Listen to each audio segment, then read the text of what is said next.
Bueno, buenas noches estudiantes, soy el profesor Jason Jair Lozano. El día de hoy voy a grabar esta tutoría para dar orientaciones frente a los dos referentes teóricos de la actividad uno y también tocar algunos elementos de la actividad 2 del curso de Desarrollo Social Contemporáneo. En este caso, la unidad uno y tanto la unidad 2 buscaba consolidar el tema de los hitos del desarrollo histórico, un poco acerca de los conceptos, ¿ya? En la clase anterior habíamos abordado algún concepto cercano al tema de desarrollo y también algunas ideas en cuanto a los enfoques y perspectivas teóricas. Hoy quisiera hablar muy concretamente de unos elementos de los textos que ustedes van a enfrentar para que en el momento de leerlos tengan, por así decirlo, un acercamiento un poco más familiarizado. En ese orden de ideas, el objetivo de la sesión es el siguiente: entender la evolución del concepto de desarrollo a lo largo de la historia y la manera en que algunos acontecimientos concretos o periodos de tiempo han marcado puntos de referencia clave para la construcción de diferentes compresiones y visiones. Perdón, me faltó la I. ¿Listo? Entonces, es decir, cómo históricamente evolucionó ese concepto, qué hechos históricos de pronto han sido coyunturales para definir la perspectiva de ese tema del desarrollo, de cómo se ha pensado de diferentes sociedades el desarrollo. Bueno, en la clase anterior vimos esta idea de progreso. Ahorita yo les muestro dónde encontrar para los que se conectan por primera vez o ven por primera vez las tutorías. Allí hay en el foro de dudas, ahora les muestro cómo está el tema para que ingresen allí, vean la metodología de trabajo, cómo se va a emplear, todos esos referentes metodológicos e introductorios que es de vital importancia para el desarrollo del curso. Habíamos visto también este tema de noción básica de desarrollo ligado con el tema de progreso y que era un poco crítico o cuestionado en el sentido de que no se puede ver siempre el desarrollo como hacia unidireccional, hacia el progreso o hacia el avance de la humanidad, porque ese avance es totalmente desigual. También hemos hablado de estas corrientes de desarrollo económico que han generado una profunda división entre países desarrollados y subdesarrollados. También se explicó eso. También se explicó un poco acerca de unas corrientes de pensamiento que plantea el desarrollo desde el corte social y etnográfico, desde el derecho y las capacidades y el estado de bienestar de las personas, del desarrollo sostenible, que de hecho tiene un apartado o una unidad o una actividad aquí dentro del curso. Y bueno, aquí ya sí me detengo un poco a pensar un poco del texto número uno, como para ir hablando de esos referentes. En este caso hablamos del desarrollo en la primera mitad del siglo XX, es decir, que empieza a pensarse el tema de desarrollo social desde esta época, desde mitad del siglo anterior, principalmente desde 1949, pensado desde la Organización Banco Mundial, que pertenece a la ONU. Dice que sus políticas post Segunda Guerra Mundial, recordemos que la Segunda Guerra Mundial fue de 1939 al 45, pues ya esto hablamos de una época de posguerra, y hablaba de un tema de que de esta dinámica se generó por así decirlo, una comisión multisectorial para pensar en las regiones del mundo, para pensar de qué manera se podían cambiar o modificar. Resulta que era notorio, por así decirlo, el estudio de esta comisión de que habían países con un desarrollo social que consideraron que, de acuerdo a los índices de calidad de vida y producción, de Producto Interno Bruto, tenían un tema de desarrollo, mientras que otras regiones del país, principalmente las del sur, tenían países poco desarrollados o en vía de desarrollo. Resulta que también determinó que había un tema entre la interacción de los países y era que los países desarrollados ejercían cierto control en los países poco desarrollados bajo un principio de colonialidad, que es en su concepto, colonialidad del concepto de desarrollo. Entonces, que el control sobre otros bajo excusas civilizatorias y de ayuda, cuando en realidad era establecer un control hegemónico, económico y político. Es decir, que se planteaba era como que los países desarrollados habían generado políticas, estrategias, alianzas para el apoyo a esos países poco desarrollados, pero en realidad el tema era, el tema de fondo era o presente era el tema de ejercer un control económico y político. Ya, uno de esos ejemplos precisamente que el texto habla y que es bueno traer a relación son estos tres tipos de políticas, que en el caso de América, el continente americano, es la manera como Estados Unidos ejerció sobre varias diversas naciones suramericanas el tema del control que hablábamos en la diapositiva anterior. Entonces, en nuestro caso, pues recibimos esa influencia, está fundamentada en algunas de estas políticas gringas.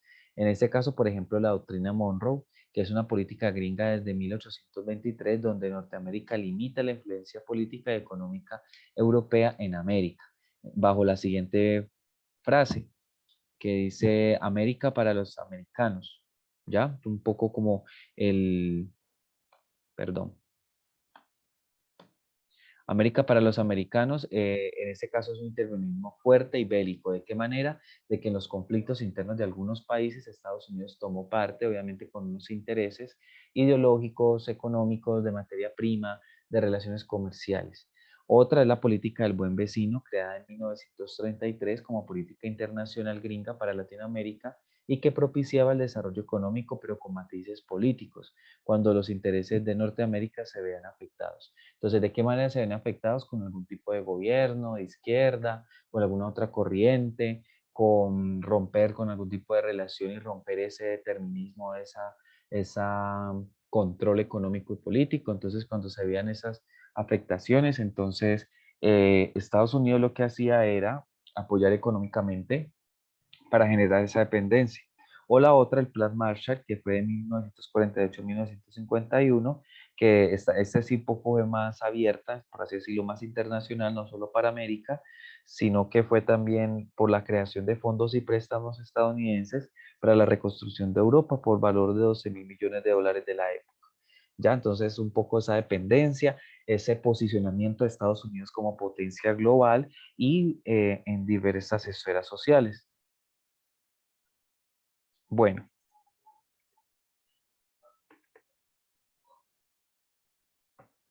un momento que se bloqueó.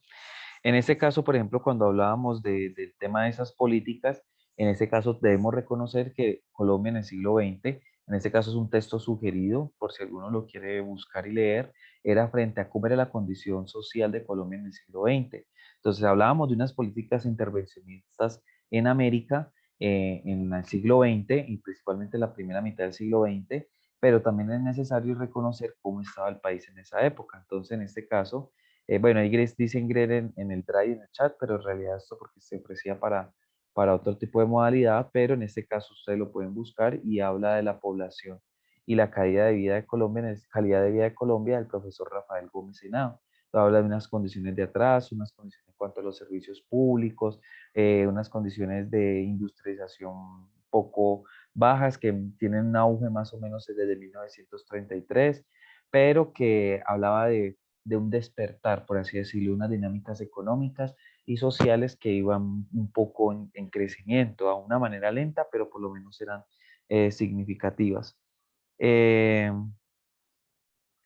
bueno, en este caso, para el caso de Latinoamérica, y el texto lo menciona, después de la segunda mitad del siglo XX, en Latinoamérica empieza a pensarse, por así decirlo, unos temas de desarrollo desde la autonomía de los países. Entonces se habla un poco del modelo o los movimientos desarrollistas para Latinoamérica, para centrar y pensar cómo podía de alguna manera haber una autonomía en el gobierno y en esas políticas de intervención económica, social, política, para el caso de estos países. De hecho, Latino Colombia pues tiene un poco de esas ideas por el tema de lo que hablábamos, de esa condición de vida tan atrasada en ese texto que yo les acabo de sugerir.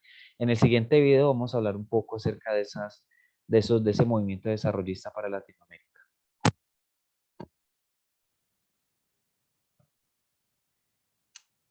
La CEPAL y los movimientos desarrollistas en América Latina. Los primeros antecedentes radican a nivel mundial. En 1914, con el asesinato del archiduque austrohúngaro Francisco Fernando, comienza la Primera Guerra Mundial, la que sería conocida como la Gran Guerra. Al término de esta, en el periodo conocido como entreguerras, se concibe un nuevo orden económico y político del mundo. Estados Unidos se posiciona definitivamente como la nación hegemónica. basando gran parte de su economía en la exportación de bienes manufacturados hacia el resto del mundo. Lo seguirían también las naciones europeas. Sin embargo, la realidad de América Latina está lejos de eso. Al no ser un continente industrializado, básicamente depende de un modelo agroexportador, herencia del siglo XIX, donde las materias primas y alimentos se intercambian por la divisa del dólar, y con este se logra la compra e importación de bienes manufacturados. Este modelo agroexportador latinoamericano se vería interrumpido por lo que se conoce como una de las grandes crisis del sistema capitalista, la crisis de la Bolsa de Nueva York de 1929. Como consecuencia de esto, Estados Unidos y Europa dejan de comprar a la escala de antes y toman políticas económicas de tipo proteccionista. La crisis limitó en un más del 50% la capacidad de importación de los países latinoamericanos. Por lo tanto, la importación y exportación normal de productos en América Latina se ve sumamente afectada. Luego del colapso de muchas de las empresas extranjeras, obligó a producir internamente los artículos que antes eran importados, con lo cual los fondos que antes eran destinados a la extracción de materias primas pasaron a favorecer, en su mayoría, a la producción de bienes de consumo industriales. Pareciera que la solución a esto radica en repensar el modelo económico de la región. El modelo desarrollista aplicado en América Latina tiene sus bases en el pensamiento keynesiano y las ideas estructuralistas económicas. Estas ideas dan paso a considerar la industrialización de América Latina a través de industrialización por sustitución de importaciones.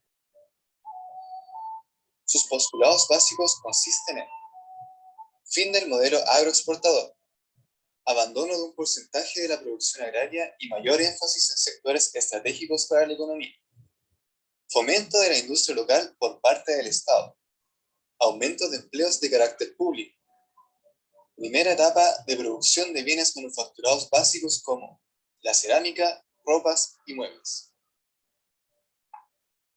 En 1945, al término de la Segunda Guerra Mundial, existe un nuevo periodo de recesión. América Latina se ve nuevamente afectada por la dependencia del mercado exterior. Para enfrentar este suceso y lo que llamarán como subdesarrollo, se funda la Comisión Económica para América Latina y el Caribe, CEPAL, en 1947, con su sede en Santiago de Chile. Su principal función sería la de contribuir a la investigación y desarrollo económico de América Latina, además de fomentar una buena relación entre las economías de los países latinoamericanos y los demás países del mundo, con el fin de potenciar y lograr un mejor desarrollo de la región. Se buscó dar un mayor énfasis al modelo de sustitución de importaciones como método para crecer la economía de los países latinoamericanos y alcanzar un mayor desarrollo mediante numerosas políticas de Estado. Se crearon empresas de carácter público, las cuales el Estado protegía de la competencia extranjera. Estructuralismo latinoamericano. Bueno, en este caso, cuando hablamos de esos movimientos desarrollistas, esa última idea es bastante importante en el sentido de que se empieza a dinamizar la economía. Entonces, en el caso colombiano empieza el proceso de industrialización. Antes la cuestión estaba en que lo que hacía Colombia era siempre enviar materia prima en términos económicos, pero no desarrollaba una industria manufacturera. Entonces, con la Segunda Guerra Mundial, esos conflictos de segunda mitad del siglo XX, de la primera mitad del siglo XX, entonces la economía colombiana empieza a pensarse en esos temas, en la creación de empresas estatales y fortalecer políticas, que no solo es de lo económico también, sino que fueran fundamentando ese tema de lo social, del bienestar social. ¿Ya? Ahí viene, le van a hablar un poco acerca del estructuralismo latinoamericano. Con sus ideas estructuralistas se incentiva el fortalecimiento de la industria nacional, políticas de Estado fuertes, escuelas y educación sobre el nuevo periodo de industrialización. Entre sus grandes exponentes latinoamericanos se encuentran Raúl Previch, Celso Furtado y Aníbal Pinto Santa Cruz, entre otros. La teoría que los estructuralistas plantean es la llamada teoría de la dependencia, donde existen países en el centro y en la periferia. Los países del centro, en los que se encuentran europeos como norteamericanos, generan bienes manufacturados industriales, mientras que los países de la periferia extraen materias primas y alimentos. Según los estructuralistas, se identifica que esta relación genera el subdesarrollo de la región, y a medida que pasa el tiempo no mejora, al contrario, la diferencia se va haciendo más grande. En palabras de Aníbal Pinto, el subdesarrollo es una condición histórica específica de Latinoamérica, no una etapa previa al desarrollo. Los estructuralistas plantean que una primera etapa de superación de este problema se soluciona con una fuerte intervención del Estado, que fomente y subsidie una industria nacional, donde pueda existir una ampliación del mercado de exportación latinoamericano. Con el crecimiento de la industria se abandona gran parte de extracción de materias primas y las personas comienzan a abandonar los campos, provocando así una masiva migración campo-ciudad. Uno de los grandes obstáculos que enfrentó el modelo ISI fue la restricción externa. América Latina cuenta con productos y materias primas para exportar, pero no cuenta con suficientes dólares para importar bienes de capital, es decir, bienes que producen otros bienes, ya que para el funcionamiento de una industria regional latinoamericana se necesitan insumos de manufactura externa y en gran medida un mercado al cual vender la producción. Debido a esto, los países latinoamericanos contraen deuda externa para obtener la divisa internacional. Las exportaciones de materias primas no alcanzan para hacer frente a las importaciones de bienes industrializados. Para combatir esto, los estructuralistas plantean que este obstáculo se puede superar con el fomento del comercio entre países latinoamericanos y así poder enfrentar la dependencia y el problema de la restricción. Sin embargo, este camino no está exento de problemas, los cuales llevarían a una crisis del modelo, el fracaso del modelo desarrollista. Para entender los factores del fracaso de este, observemos la situación en Sudamérica.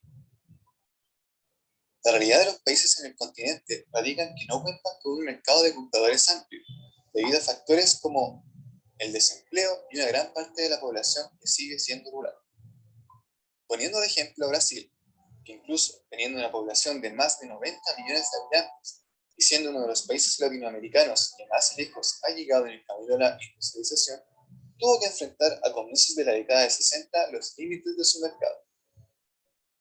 Esto debido a que tan solo el 25% de la población brasileña eran consumidores activos, que podían permitirse comprar productos, mientras que el resto de la población estaba compuesto por desempleados y campesinos que se encontraban fuera del mercado sin poder comprar artículos manufacturados que impulsaran el desarrollo del país. Por otro lado, al momento de querer exportar productos fuera del continente, no hay un mercado en Estados Unidos y Europa, debido a una fuerte economía restrictiva, además de que los bienes industriales provenientes de América Latina no logran competir con los productos manufacturados producidos por las grandes corporaciones mundiales. Por lo tanto, los países del continente latinoamericano acumulan stock de productos y se produce una inflación económica.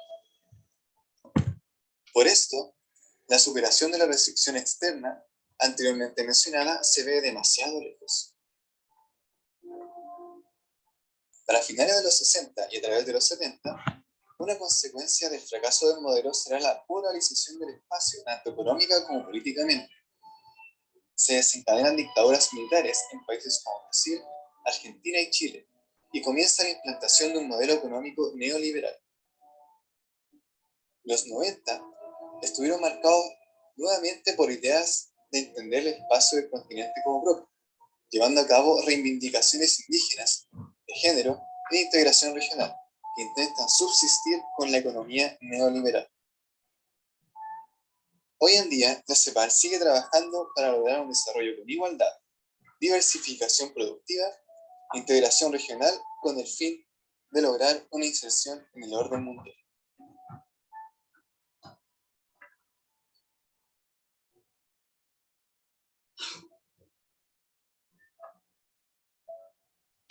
Bueno, en este caso, el, el video, por así decirlo, aborda un poco, perdón, Aborda un poco ya al final del video, entonces, por qué las razones debido a una cuestión de desaceleramiento de estas políticas de industrialización de los países, de un estado de dependencia, obviamente unas dinámicas en las cuales los países fuertes generan esas presiones para que esos países no alcancen los niveles de desarrollo por el tema de competitividad, y en ese orden de ideas, pues hay ciertas dificultades. De alguna manera, lo rescatable, lo más importante de identificar entonces aquí es que estas son las justificaciones de por qué nuestro país no ha alcanzado el tema de la industrialización según las medidas o según los indicadores que el sector global plantea.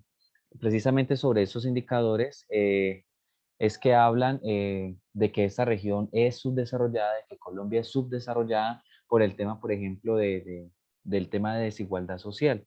Este es un muy corto video que habla precisamente de esa concepción en cuanto al tema de América.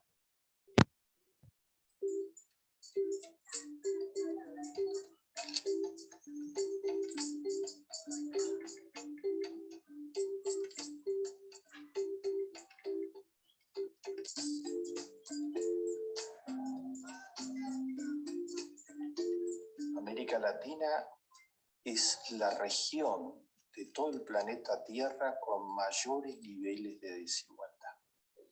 Son menores que hace 10 años atrás, pero siguen siendo comparativamente peores que en África, que en Asia, que en Europa, que en Oceanía, que en todos los otros continentes.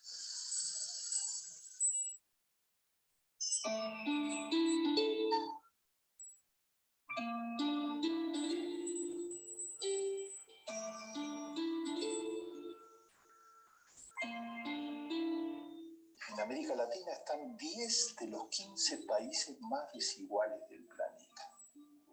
América Latina tiene la mayor distancia entre el 10% más rico y el 10% más pobre de todo el planeta, 27 veces. África es más pobre que América Latina, hay más pobreza en África, pero América Latina es más desigual incluso que África.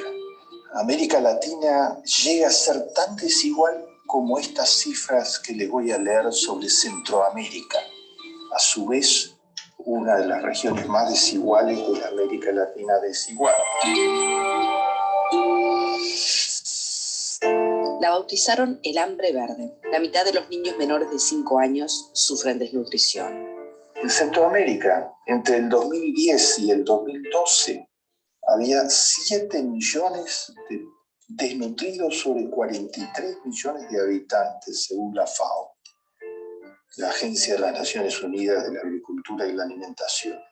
O sea, el 16% de la población no tenía cómo alimentarse.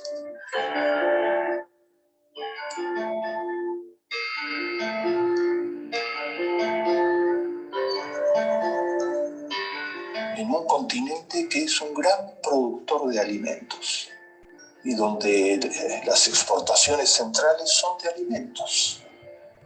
¿Cómo podía funcionar la economía de este modo, haciendo que el 16% no pudiera alimentarse?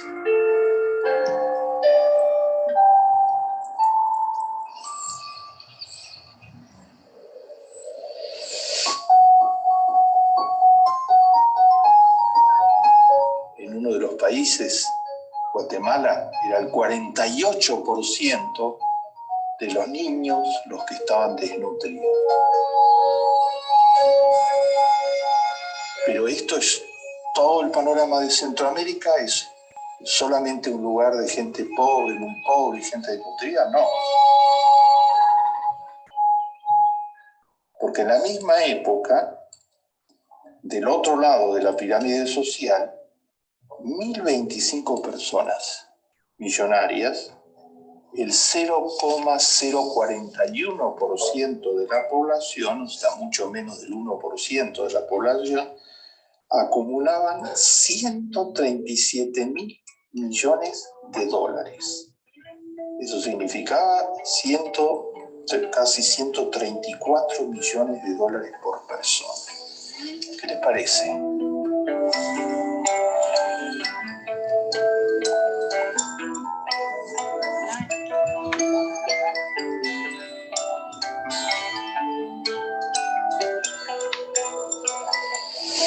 En la misma región, pequeña por otra parte, vivían 16% de toda la población con hambre todos los días. 7 millones de desnutridos.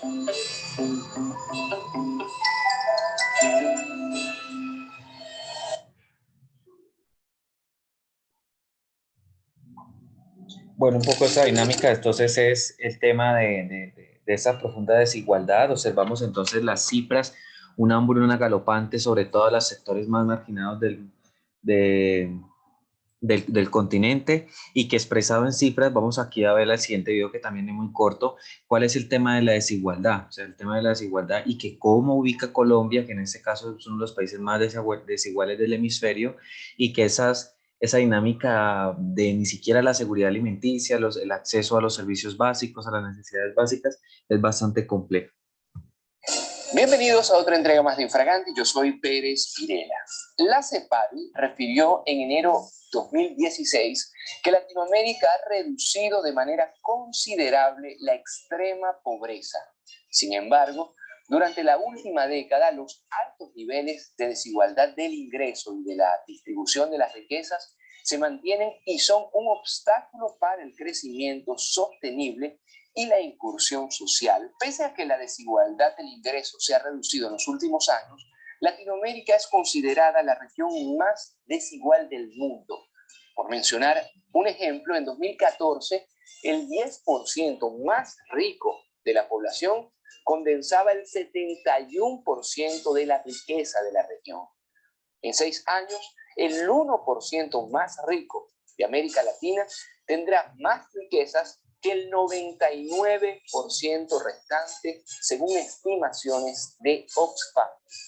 Otro dato, gran parte de esta riqueza permanece en paraísos fiscales, es decir, los beneficios del crecimiento de América Latina son acaparados por un pequeño número de personas muy ricas a costa de personas muy pobres. En esta entrega de Infraganti haremos un recorrido por los países latinoamericanos con los mayores índices de desigualdad. Acompáñenme.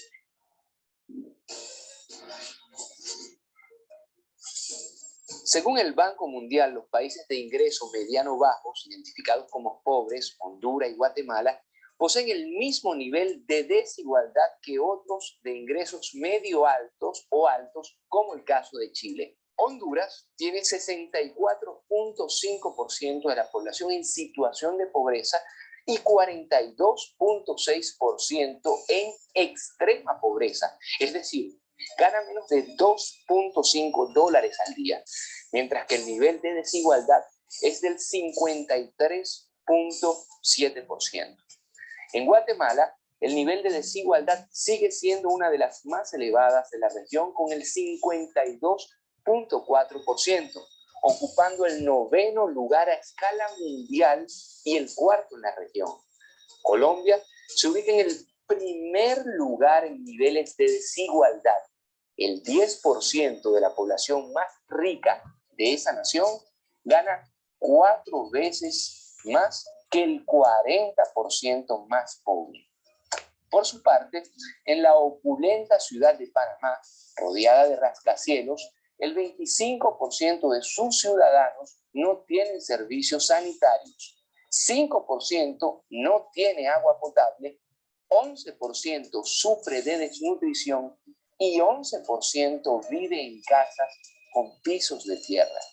Por último, Chile, considerada la economía con mayor crecimiento desde la década de los 80, destaca por sus altos niveles de desigualdad en cuanto a ingresos, en cuanto a educación y en cuanto a bienestar social. Según el informe de 2015 de la Organización para la Cooperación y Desarrollo Económico, el 10% más rico tiene un ingreso 27 veces superior al 10% más pobre.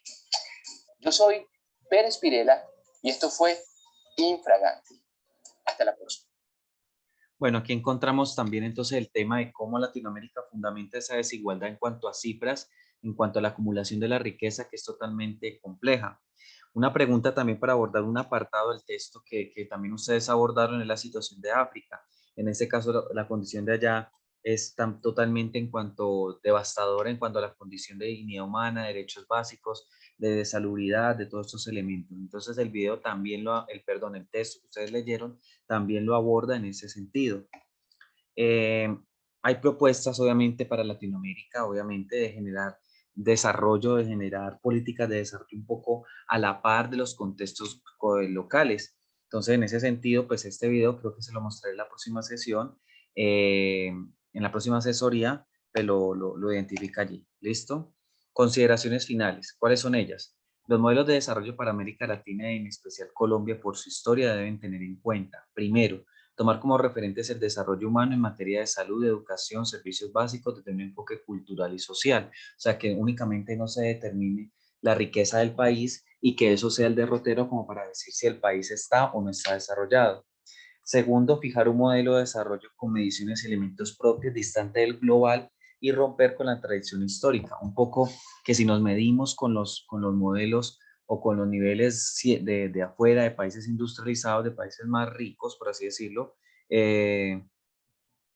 genera un poco la cuestión de que nunca vamos a alcanzar esos desarrollos. Entonces ahí es un tema pues complejo en ese orden de ideas. La tercera idea es fijar la demografía y control de natalidad como elementos claves. Cuando nos referimos a fijar la demografía, es que hay una planificación de la reproducción, de todo este tema, del control de las personas que nacen, de su primera infancia, de la alimentación. Lo cuarto, tomar como referente los modelos de desarrollo social y sostenible, que estos son los que vamos a ver un poco más adelante y en el cual desde otro enfoque se proponga algo más integral. Y políticas de gobiernos honestos y efectivos, o sea, un poco del tema de corrupción, un poco de la visibilidad de sectores, diferentes sectores políticos. Bueno, las ideas centrales para la actividad 2 que ustedes van a leer, el texto 2 que van a leer en este caso para esta semana, el texto es Las teorías del desarrollo a principios del siglo XXI, ahorita se la muestro, del filósofo indio Amartya Sen.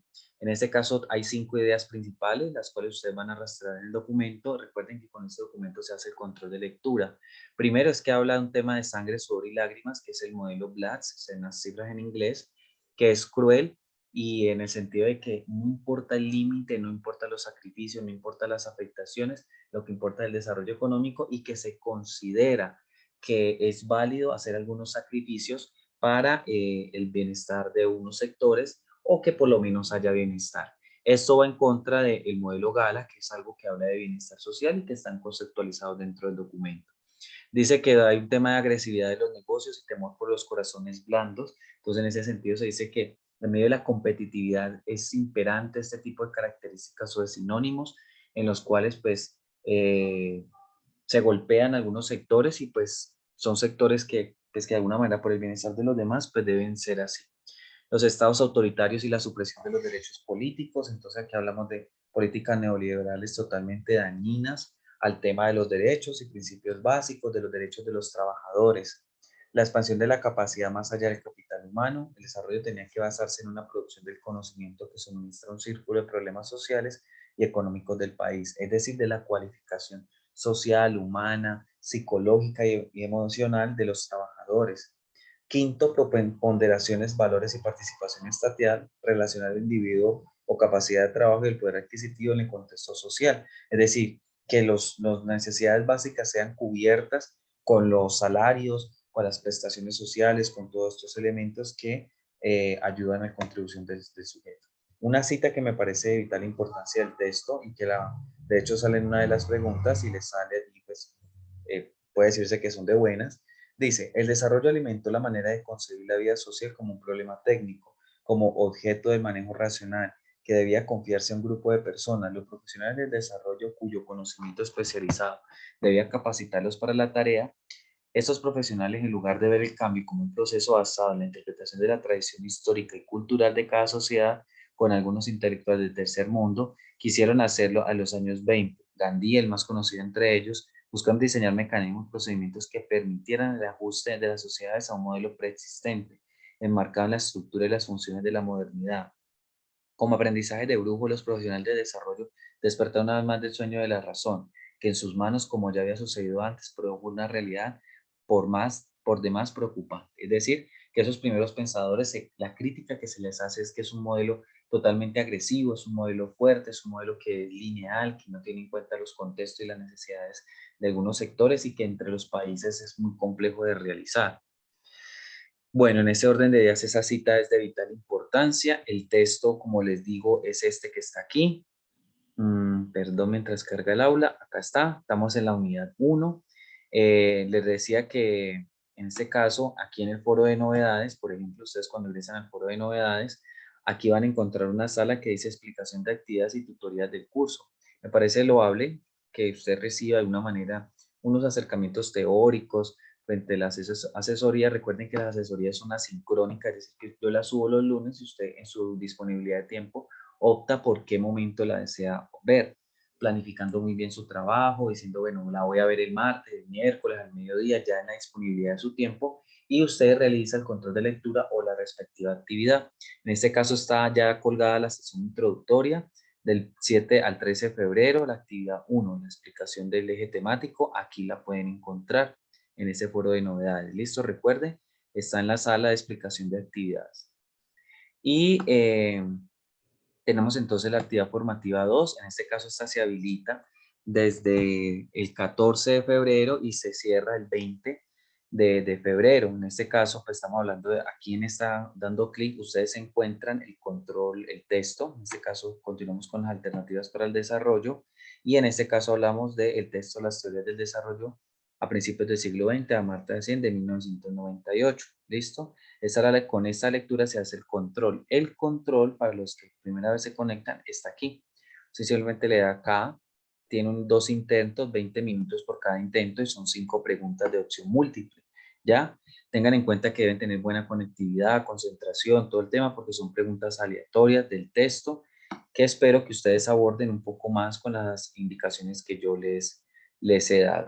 Entonces, aquí está el control de lectura, para que por favor lo diligencien, para que por favor lo realicen. Tienen hasta el domingo 20 a la medianoche. Listo, recuerde la gestión del tiempo, un trabajo autónomo bien estructurado, y cualquier inquietud o duda pueden emplear el foro de dudas que está aquí o mensaje directo. Listo, cualquier cosa no duden en preguntarme.